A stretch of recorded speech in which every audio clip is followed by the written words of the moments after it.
Set auto trace on EXP, ठीक है। Select static from EMP where E name equal to Scott, ठीक है। क्या आ रहा है, टेबल एक्सेस फुल। और अब हमने दोबारा लिखा select static from EMP where employ number equal to 7788। फर्क आया दोनों में?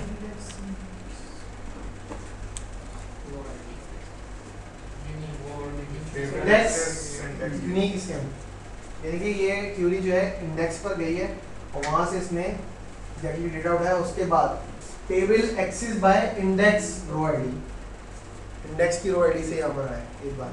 और अगर मैं लिखूं, ये आपने क्यूरी पहले भी देखी थी, रो आईडी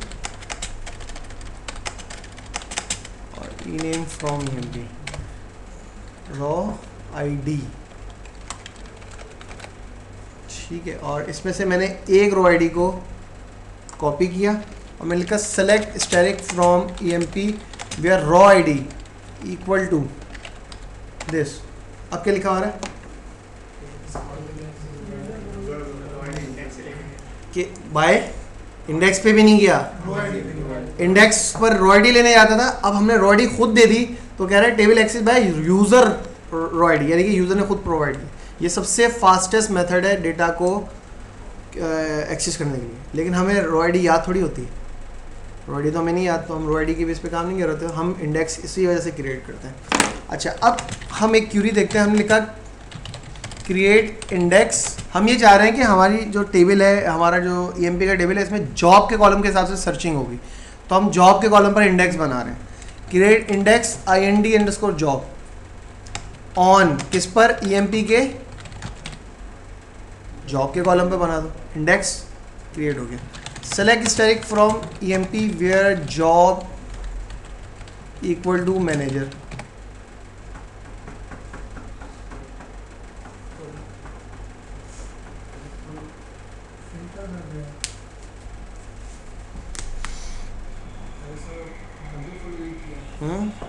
एक मिनट यार, ये सुबह भी यही प्रॉब्लम आ रहा था। तो सर ये HR में चले, कौन वहाँ चल के देखें उसको, वहाँ चलें? परफॉर्मेंस कितनी देर में करते हैं। इसमें डेटा ही नहीं, पहले डेटा ही इतना कम है तो यहाँ पर आपको क्या प्रॉब्लम। एक minute, set auto T on, select static from scott.emp where job equal to manager.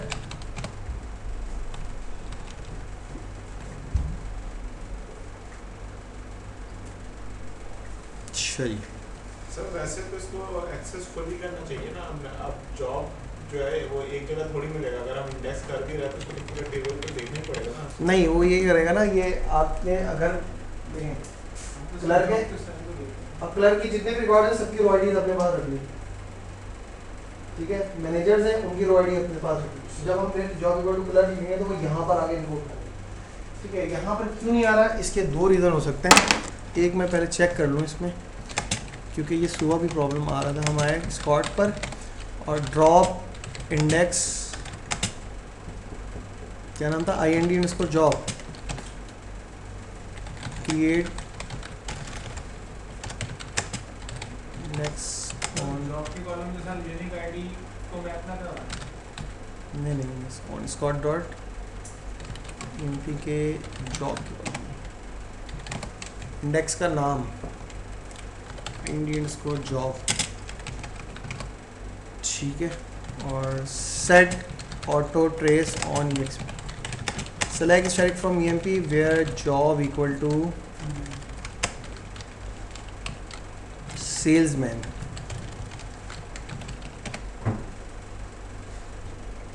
Data कम है, एक रीज़न ये भी हो सकता है।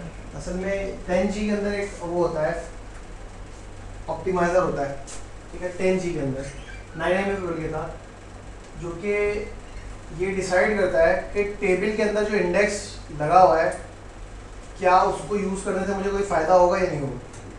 टेबल के अंदर डेटा इतना कम है कि इस यहाँ पे 15 रिकॉर्ड है, अगर ये फुल टेबल स्कैन करें या स्पेसिफिक करें कोई फ़र्क नहीं आएगा। तो ये एक मैकेनिज्म कॉस्ट बेस्ड ऑप्टिमाइज़र होता है, वो ये काम कर रहा होता है, तो हो सकता है उसकी वजह से इशू आ, ठीक है।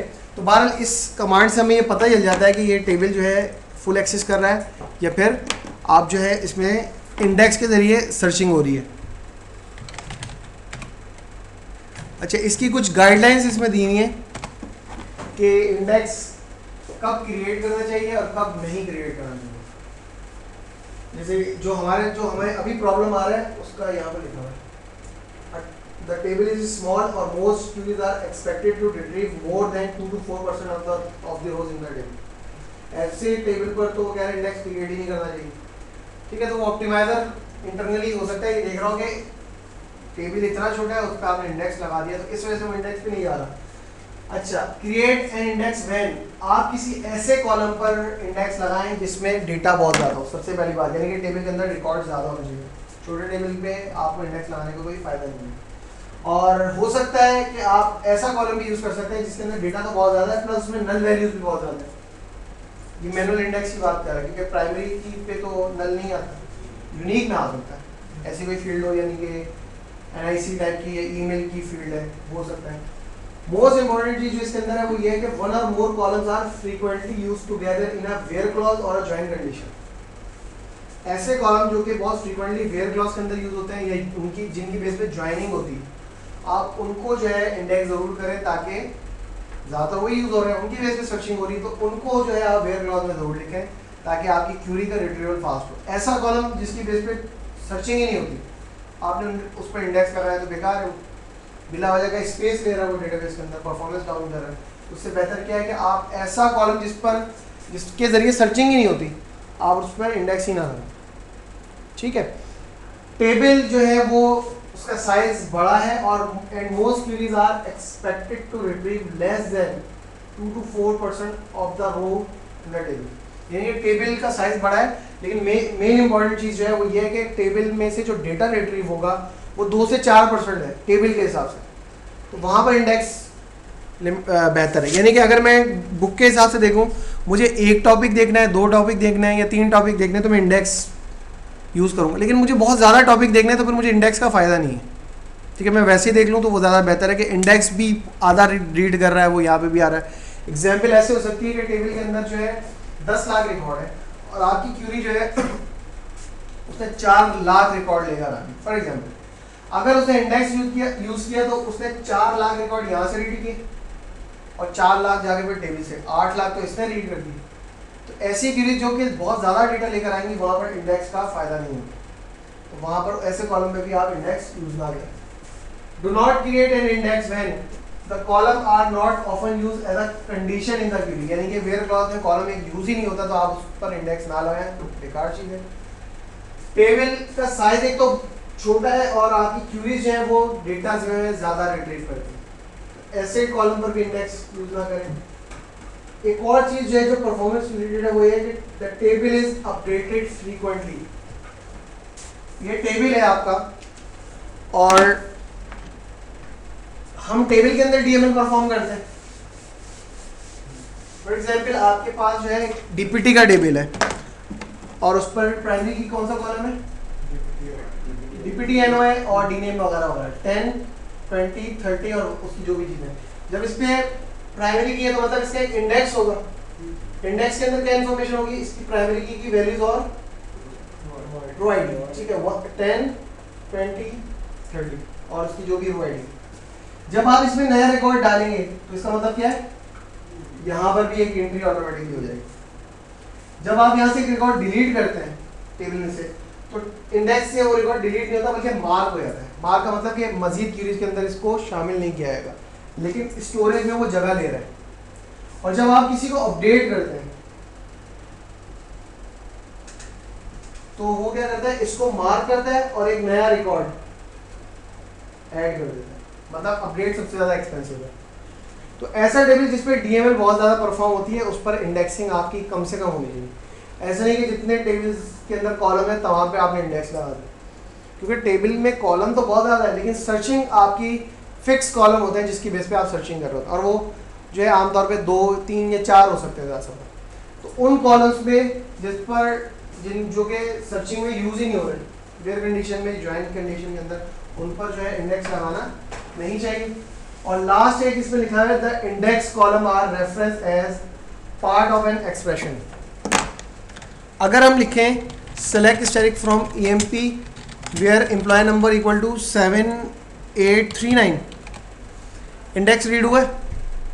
Yes sir. ठीक है, हम लिखा select static from EMP where sub str of employ number में -1 इक्वल टू दिस। इसका मतलब क्या होगा? आखिर में जिसके 9 आता है। 9 आता है। क्या किया इसमें? टेबल एक्सेस खोल। यानी कि अगर आपने किसी इंडेक्स कॉलम पर भी कोई एक्सप्रेशन फंक्शन वगैरह यूज़ किया तो देन वो इंडेक्स को रीड नहीं करता। ठीक है, तो आपको ये भी इसमें याद रखना है, क्योंकि आमतौर पे ये होता है रिपोर्ट्स के अंदर आप कॉलम पर इंडेक्स लगा देते हैं, लेकिन वो कॉलम आप सिंपल नहीं यूज़ कर रहे होते, उसमें 2 4 वगैरह वगैरह डिफरेंट जो है आप फंक्शंस लगा रहे होते हैं, तो देन वो इंडेक्स रीड नहीं करता और वो फुल टेबल स्कैन होगा। तो एज अ डेवलपर आप तो ये देखेंगे कि इंडेक्स जो है वो तो क्रिएट हुआ है, लेकिन आपको पता ही नहीं है कि वो इंडेक्स को रीड ही नहीं कर रहा, तो ये एक इशू होगा इसके अंदर। इंडेक्स रिमूव करना, रिमूव करने की कमांड ऑरिकल में सबसे ज़्यादा आसान है, किसी भी चीज़ को रिमूव करना, और इसके लिए हमने लिखा ड्रॉप इंडेक्स और इंडेक्स का नाम।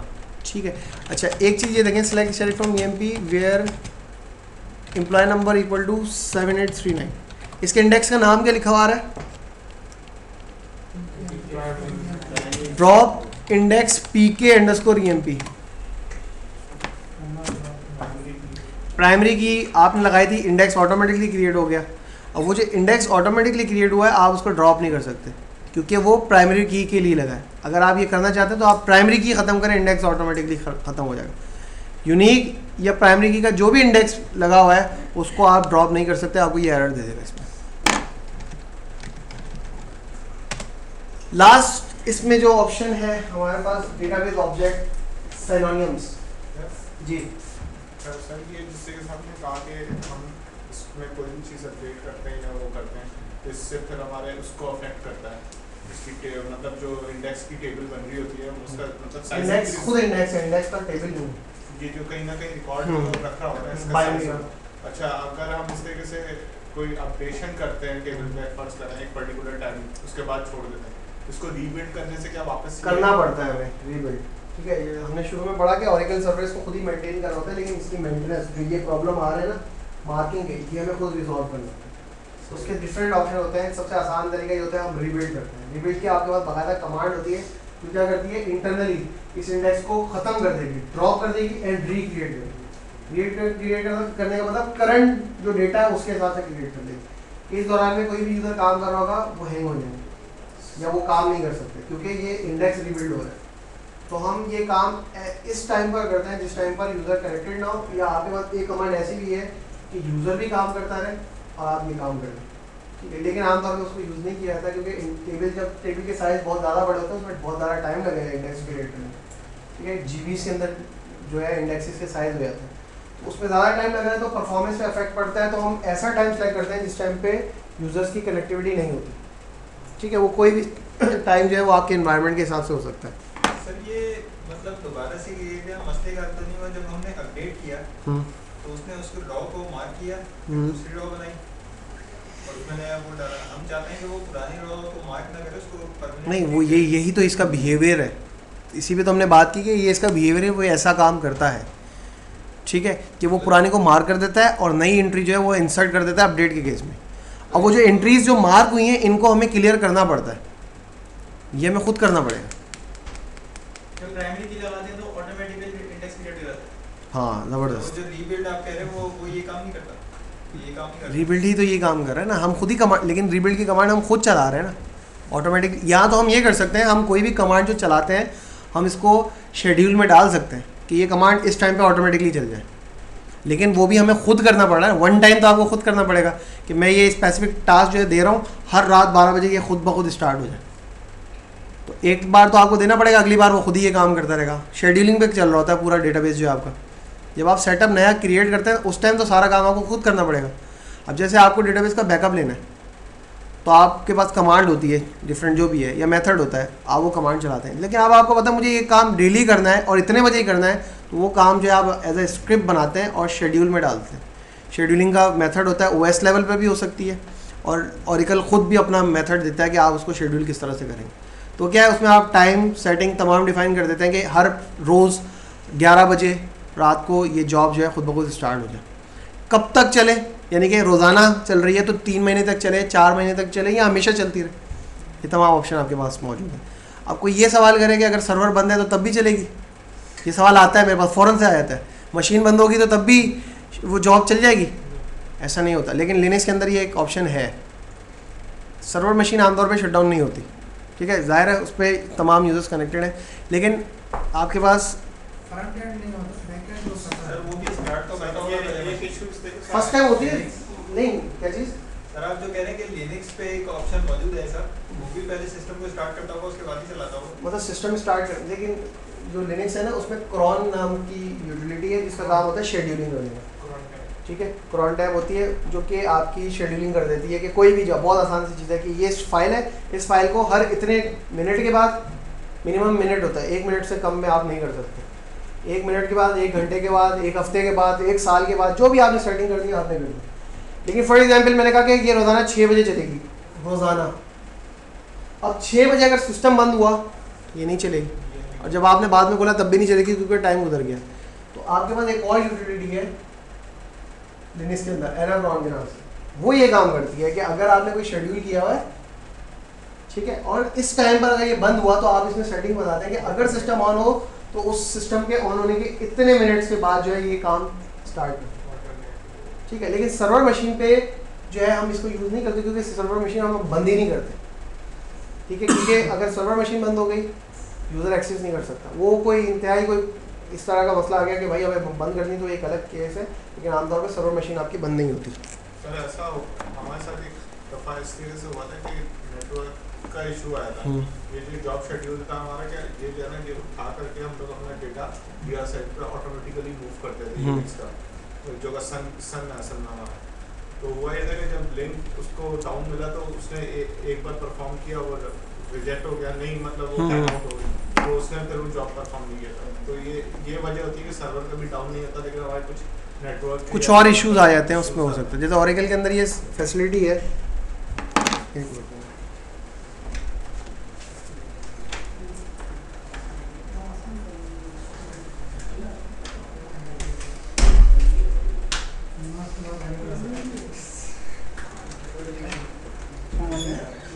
आप लोगों की अनाउंसमेंट हुई है कि फीस की सेकंड इंस्टॉलमेंट आपकी ड्यू हो गई है, नेक्स्ट क्लास तक आपको पे कर दिया, ठीक है। मंथली फीस की सेकंड इंस्टॉलमेंट आपकी ड्यू हो गई है, नेक्स्ट क्लास तक आपको पे करनी है।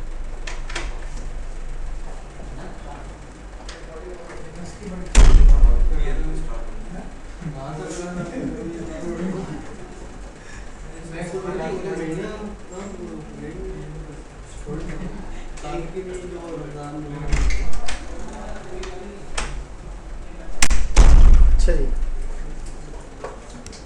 क्या बात हो रही थी? पैसों की? साइनोनियम्स जो है किसी भी ऑब्जेक्ट को आप ऑल्टरनेट नेम दे देते हैं। 2 रीजन इसके अंदर मेन होते हैं। एक ये कि कोई ऑब्जेक्ट, कोई टेबल का नाम है जो बड़ा है साइज में, लिखने में आपको बार बार, वैसे तो 30 कैरेक्टर मैक्सिमम होते हैं, लेकिन आप चाह रहे हैं कि उसको मैं शॉर्ट कर दूँ, तो आप एक नया नाम बना देते हैं। जैसे कि एम्प्लॉयज़ नाम का टेबल है HR के पास, अब आप चाहते हैं इसको एम्प्लॉयज़ के बजाय मैं EM लिखूं और इस पर क्यूरी परफॉर्म है, तो हम एक ऑल्टरनेट नेम बना देते हैं, इसको हम साइनोनिम कहते हैं, ठीक है। इसको ड्रॉप करने से टेबल की सेट पे कोई असर नहीं पड़ेगा क्योंकि ये एक तरह से शॉर्टकट का काम करता है, ठीक है, लेकिन ये बाकायदा डेटाबेस का एक ऑब्जेक्ट है। दूसरा काम जिसमें मेन है वो ये कि हमने देखा था एक यूज़र दूसरे यूज़र को राइट्स देता है अपने ऑब्जेक्ट पे, तो दूसरे यूज़र को स्कीमा नेम ज़रूर लिखना पड़ता है, HR.employees या Scott.deputy। तो इस चीज़ को भी ख़त्म करने के लिए वो यूज़र जो है सिनोनिम यूज़ कर सकता है। यानी कि अगर आप देखें हम आए HR में, ये आपके पास डिफरेंट टेबल्स मौजूद हैं और इसमें डिपार्टमेंट्स नाम का टेबल मौजूद है, और हम जब क्यूरी करेंगे तो ज़ाहिर हमें लिखना पड़ेगा सिलेक्ट स्टैटिक फ्रॉम, ये जो भी क्राइटेरिया फ्रॉम डिपार्टमेंट्स। हम चाह रहे हैं ये डिपार्टमेंट्स बड़ा है हम इसको शॉर्ट करते हैं, तो मैंने लिखा क्रिएट साइनोनियम, और क्या नाम रखना चाह रहे हैं आप, नाम बता दें इसका। हमने कहा कि इसका नाम डी कर दो, खाली शॉर्ट कर दिया हमने। क्रिएट साइनोनियम डी फॉर किसके लिए, डिपार्टमेंट्स के लिए। ठीक है, आपको याद होगा कि जब हमने व्यू क्रिएट किया था तो हमें एरर आता है इनसफिशिएंट प्रिविलेजेस। अगर इसमें ये एरर आया तो क्या करना पड़ेगा, सिस से कनेक्ट हो, grant create synonym to user name, जो भी यूजर है आपका, select static from D, select static from departments. अब आप दोनों में क्वेरी परफॉर्म कर सकते हैं। और अगर आप देखें सेलेक्ट स्टैटिक फ्रॉम कैट, तो यहाँ पर भी अब आपको डी नज़र आ रहा है और आपको बता रहा है कि ये साइनोनियम है।